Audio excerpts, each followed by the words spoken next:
Hey vinyl community, it's David Michael. This is possibly my last video of the week before I kind of take off on vacation. And the upside to that is you don't have to hear me talk about it anymore. I'll actually be off doing it. But I've compiled a really extensive list of record stores I'll be going to in Europe. So it's looking pretty promising. I haven't been there in 3 years, so I'm hoping these stores I went to last time are still around, as stores seem to come and go. So I'm really looking forward to it. So this, unless something really amazing comes in the mail, there's a couple of really cool pre-orders I'm waiting on, but this probably might be my last video, so I got a lot to cram in. I'm going to kind of do my best, as I always say. Cheers, everyone. I never do this. I'm going to show you what I'm playing right now. It's kind of obvious if you can hear it. The Ramones Mania, and when I pulled this album to play, sorry, I just woke up. I worked until 6 a.m. So if, I'm trying to be a little bit coherent for everyone today. When I pulled this to play, it reminded me of a story. So I'm going to tell a quick story. Some people don't mind my stories. If you do, just skip by to me holding the next album doing this. 1988, I was 16. I was graduating high school. I started school early. So all my friends were much older than I was. And yeah, so I'm trying to remember the exact, I don't remember the exact dates. God, how long ago was that now? But it was June anyways. Our final exams, our diploma exams, most important exams in high school were coming up. And on our video channel in Canada, Much Music, a commercial was playing. And it was advertising a rock festival in Buffalo, New York. Now our video channel was based in Toronto. So it would air ads from cities in and around Toronto, as well as national ads. But anyways, you have to remember, this is pre-internet. So keep that in your mind. Pre-internet information was in no way readily available. So it was advertising this rock festival in Buffalo, New York, and we videotaped it. And we got the phone number to call and get tickets. Of course, we didn't realize at the time that it might be playing an area closer to where I live in Western Canada. I don't believe it played Canada, I could be wrong. But later on did we find out it was playing Spokane, Washington, which would have made a much closer trip. We had the phone number for Buffalo. And it was the Monsters of Rock Festival, and it was Van Halen, Scorpions, Dokken, Metallica, just before And Justice for All came out. So they were second up, if you can believe it. And Kingdom Come was before Metallica. And so a lot of people ask how long you've been music obsessed. So this will tell you how long I've been music obsessed with. We made this decision to skip our final exams, somehow organize this trip between me and my best friend was 18 at the time. Organize this trip with no internet, obviously. So we had to go to the library, get maps, call Greyhound, map this trip out for 2 kids who'd never been outside of our city. So we called the number, we had tickets mailed to us, and we decided to skip our final exams, our diploma exams. On the hopes that they would let me write them again when I got back. And I had the support of some teachers who were kind of very liberal thinking teachers who said, you know what, this is once in a lifetime, beg to write your exams when you get back. Anyways, we planned this 4-day bus ride to Niagara Falls down to Buffalo, and we saw the Monsters of Rock Festival. Trust me, this is coming up to this album, trust me. We didn't want to bring American cash with us. Just, you know, 2 freaked out kids from Canada going to the US for the first time. So we got these money orders or cashier checks. I don't remember what they were at the time. And we took those what we brought with us, and we were going to cash them at a bank in Buffalo when we got there. Well, the kind we got, for some reason, no bank in Buffalo would cash. I don't remember what the reasoning was, but they wouldn't accept these cashier checks or money orders. And we wanted to cash those for American cash to pay for hotels. And the only place we found that would take them was a record store in a mall in Buffalo. And they would take them on the provision that you bought something. So if you bought something, they would pay you out for the balance of your money order. So we came back with a lot of records. And one of them was the Ramones Mania. And to this day, whenever I pull this album and the other albums I got, I still remember them, I still have them. Got Scorpion, Savage Amusement, Sammy Hagar, self-titled. I think it's called I Never Said Goodbye Now. It was self-titled at the time. Those albums I got in Buffalo and hauled back on the Greyhound bus. I just have great memories because it reminds me of this trip I took with my best friend and just totally naive Canadians going to Buffalo, New York, which if you come from kind of cracker-ass white Western Canada, it was an amazing culture shock. You see all these heavy black dudes and you're scared shitless that they're gonna kick your ass, but they end up being the coolest people around. You know, you think they come up to you, you look like lost white boys. You think you're gonna get your ass kicked, but they're like, hey man, where you going? And they're showing me to where I'm going to the hotels, how to get here and there, and they were just a super awesome guys I can remember. So that was quite a culture shock. And that's how I ended up getting Ramones Mania. Was going to this one record store in Buffalo, New York, the only place that would cash our money orders, because we were just too scared to bring cash. Anyways, cheers everyone. Hope you enjoyed story time. Anyways, as a kicker to all this, I went back and my high school let me write my exams again. And I did very well, and I went on to college. And my friend wasn't allowed to. So it pays to have good grades if you're going to skip your final exams in high school, and they allowed me to write my final exams. There you go. So that's kind of been my life since I was very young. I'm going to show you, this is going to comprise thrift store finds. I have one new arrival, and then I have, I believe it's my May most wanted. I forgot to go back and look what my first two were. I just woke up, got out of the shower. I know Cream was my first one, and I'm sure other people might know what my second one was because I'm blanking. Anyways, my only new arrival is T-Rex in America. It's 8-track kind of comped songs from T-Rex Live in America, and I can't remember what year this is around. It's got to be around that later period, Fat Mark Bolan, 76, 77 era. It's anything brand new T-Rex Mark Bolan I buy. If it's a live album or collection I don't have. It's kind of transparent yellow vinyl. But I want to kind of add to what I'm going to say about this album. You know when people show albums all the time, very rarely, it does happen, but very rarely will someone show an album, say I paid the price for it, and it's not very good. This is not very good. I'm going to be completely honest with everyone. It's very, very dodgy live recordings. The last track is a T-Rex radio commercial, which I have on a BBC radio 4 LP set. Much better quality. But this came out on Easy Action Records, which kind of puts out Mark Bolan and T-Rex archival albums, and they donate the proceeds to the Light of Love Foundation, whatever that happens to be. Something Mark Bolan related. But anyways, very rarely will you see someone hold up an album and say, this one's not very good, so please avoid this one. It's a good collection filler. I might play it a few times, but upon hearing it, I was like, this is kind of sub-bootleg quality. But it's out there. If you're a T-Rex completist, I might have to rethink me being a T-Rex completist if this is the kind of stuff coming out. Love it, love T-Rex, love Mark Bolan, but thank God it wasn't very expensive, so I don't feel completely hosed on it. But there's some brutal honesty for you. T-Rex in America, just spend your money elsewhere.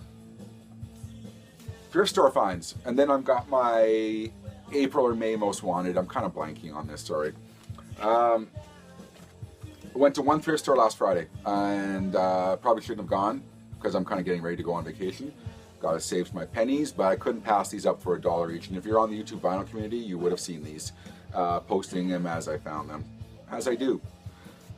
I always reference Dan Keane at Dodson Loops. Dan, I'm sorry, you're probably sick of hearing me give you shout outs, but you know, watch your videos, they're kind of influential.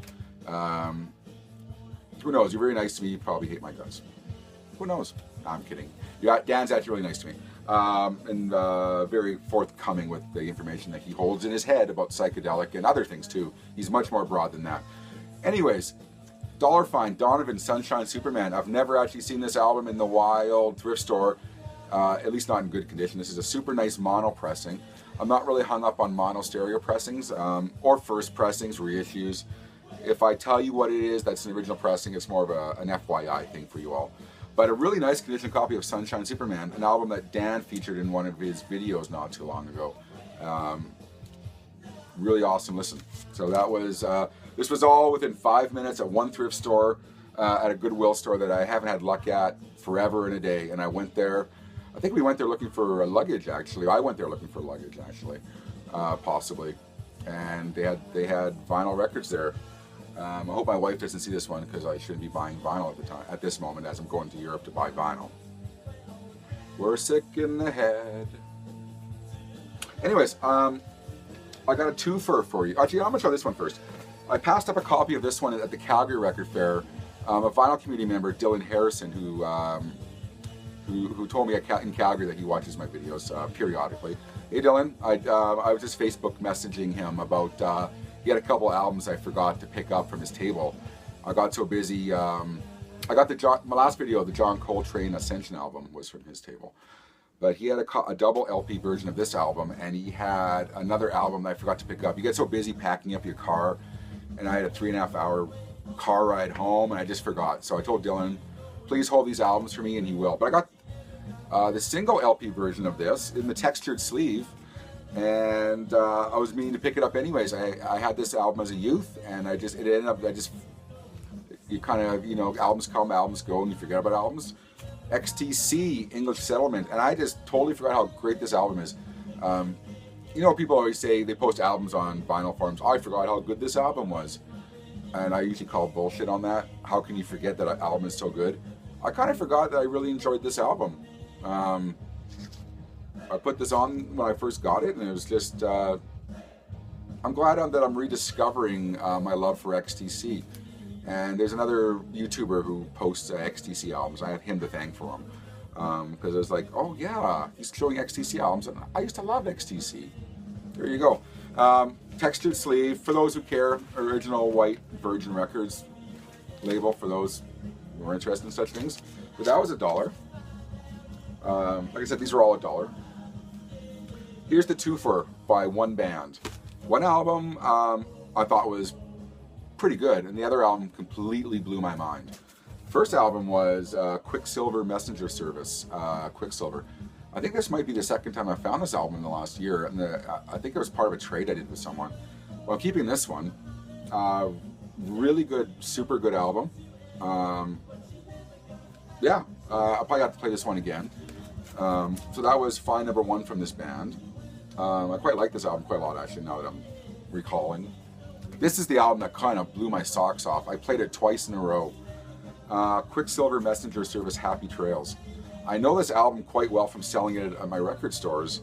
I don't recall ever hearing it before, and had I known earlier in life, I would have, I know, would have had a lot more years of listening pleasure, because this album is simply amazing. If you've not heard this album before, get off my crappy video and go listen to this album. Go stream it, I don't care, steal it. Side 1 is 25 minutes and 22 seconds. It's one song of about, I think, 6 songs kind of cobbled together. It's Who Do You Love Part 1, When Do You Love, Where Do You Love, How Do You Love, Which Do You Love, and then Who Do You Love Part 2. The Part 1 and Part 2 obviously were written by Ellis McDaniels. He wrote the original Who Do You Love. But this is a super nice, I'm not sure if it's original pressing or not, of Quicksilver Messenger Service, Happy Trails.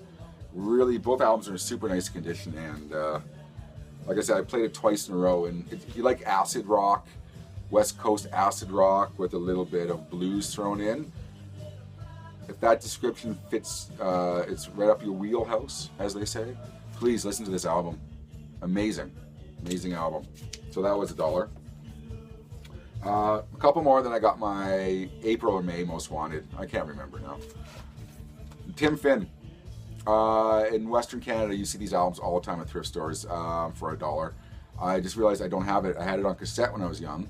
I'm a massive Split Enz and Neil Finn fan. I had the opportunity to meet Neil Finn when he was in my city on the last Crowded House tour, where he played some Split Enz songs, and I got to go back and meet him in the band. I thanked him for playing Split Enz songs, and he said he had to. Outside of Australia and New Zealand, Split Enz per capita sold more albums in Canada than anywhere else in the world. In fact, when my in-laws went to Australia a few years ago, they brought me back these awesome Split Enz box sets and DVDs you can't get here. But anything Split Enz, Crowd House related, I pick up. And like I said, I had this on cassette, and like XTC, I just totally forgot that I really liked this album when I was young. It's called Escapade. Not the most rare album you see all the time for $1. But yeah, that was a nice find and a nice reminder of how much I love kind of the whole Finn circle of bands. Anyways, and it was really awesome meeting Neil Finn, one of the nicest guys I ever met. So $1 find. I showed one of his albums a couple of videos ago, his second album on Bang Records. I found another Bang Records copy of his album in really nice condition. Neil Diamond, his greatest hits on Bang. And I really like his early stuff, and that's not me being a hipster, that's not me being ironic, or it's not me, I just think his songwriting, his early stuff is amazing. Cherry Cherry, Girl You'll Be a Woman Soon, Solitary Man, I mean, Red Red Wine. His early stuff is incredible songwriting. So that was an original Bang Records pressing of Neil Diamond's greatest hits. So that was that kind of 5-minute spurt at the thrift store on Friday night. Last album I'm going to show you. This is my April or May Most Wanted, and I should have looked back and realized which one this was. I know Cream was my first one, and I'm just, it's my Alzheimer's moment. I'm forgetting what my other one was. But anyways, if you call a few videos back, I'm following the lead of Annie's Vinyl Den and Billy Hurst. And I'm kind of signing up for this, is not picking up so many albums and kind of banking that money and putting it towards one Most Wanted a month. In fact, Billy Hurst just got a super rare Travis Tritt album. He showed his on his video. And if you want to have a reminder of what albums I'm after this year, one a month, go back and watch my video. You can find it on my channel. And if you notice, although it looks like I buy a lot of albums, this is nothing compared to a year or two ago or 3 years ago. If you notice, I've not bought any Amazon clearance items in a long time. I'm kind of saving that money and banking it for my Most Wanted albums. So this is number 3, and I don't remember what my second one was. Sorry. Really excited to get this off Discogs in Germany, Golden Earring. I'm a bit late showing this one, so I apologize. Just never got around to it. Golden Earring, it's self-titled. I believe it's 1970, 71. It's self-titled, but it's also known as Wall of Dolls, as you can tell by it's a song on the album. You can tell Wall of Dolls. Original German pressing, gatefold sleeve. Because I went through the effort of getting this, I'm going to show it to you. This original gatefold. Original inner. There you go. Some of you might be sick of talking about Golden Earring. Like I said in my last video, I'm a huge fan. This period of Golden Earring is simply amazing. It's they went from this 60s kind of pop band that was kind of skewed, throwing in their Dutch influence, and they kind of really went into a lot of psych and progressive rock influence. And this is one of them, along with the album Seven Tears. Just incredible, really weird Dutch slant on progressive rock and psych and rock thrown in, and just different things. They were never your typical rock band, as some people might think with Radar Love and Twilight Zone and that stuff like that, the songs that we know off the radio. Their early albums are really, really worth investigating, even streaming them if you want to save a few bucks and just see if they're for you. Anyways, I'm going to see if this might be my screen cap. Golden Earring, my April or May Most Wanted, knocked off the list. So I'm hoping to find a couple in Europe when I'm over there to knock off my list. And that is it. So last video, I put it out there. If you have a video channel that I've not subscribed to or checked out, something similar to mine, just a regular vinyl video, to drop me a note and I'll check it out. And someone did. So I want to give a shout out to Merely Chris, and I'll put a link down below. Trust me, it'll be there. He said, please check out my channel. He's from the UK. He's a little bit shy of promoting his channel. It's very Canadian and very English of us to try to be as unassuming as possible. So he said, hey, I'll give it a shot. You know, can you give me a shout out? And I'm gonna pass along his link. Really nice guy. Really, he shows really good stuff, and he's just really just a regular guy, and he's really into progressive rock, and he shows a lot of metal and punk, and just all over the place. And he's really just unassuming, nice guy. He's from a little place outside of Newcastle, so there's kind of a rich musical history in and around his area, and that's kind of reflective in his videos. So I really got a kick out of watching his videos. I'm kind of making my way through. He's just new, and I think his channel is probably worthy of a few more views. So I'm hoping you check him out. Merely Chris, nice guy. So I'll give him a shout out. And I always go into these videos meaning to give shout outs, and then I blank on who I've given shout outs to. Vinyl Richie, I'm sure I've given you shout outs before, but I really love your videos. You tell it like it is, and Vinyl 79. And I'm blanking now. Mitch Woods, I think I'll give him a shout out already. He did a great series of Prince videos. Anyways, having said that, I'm gonna end this now. Like I said, if something amazing comes in the mail or something, or I have an amazing find, this will be it for the rest of the week. Depending on what Wi-Fi is like in Europe, might post videos as I'm going along. I might cobble things together into one kind of multi-part travelogue video of vinyl finds. But I'll be hitting a lot of record stores, seeing a lot of concerts. I look forward to seeing my daughter, and there you go. So one final time, cheers, and we will see you next time. This is David Michael from the Vinyl Community. Take care.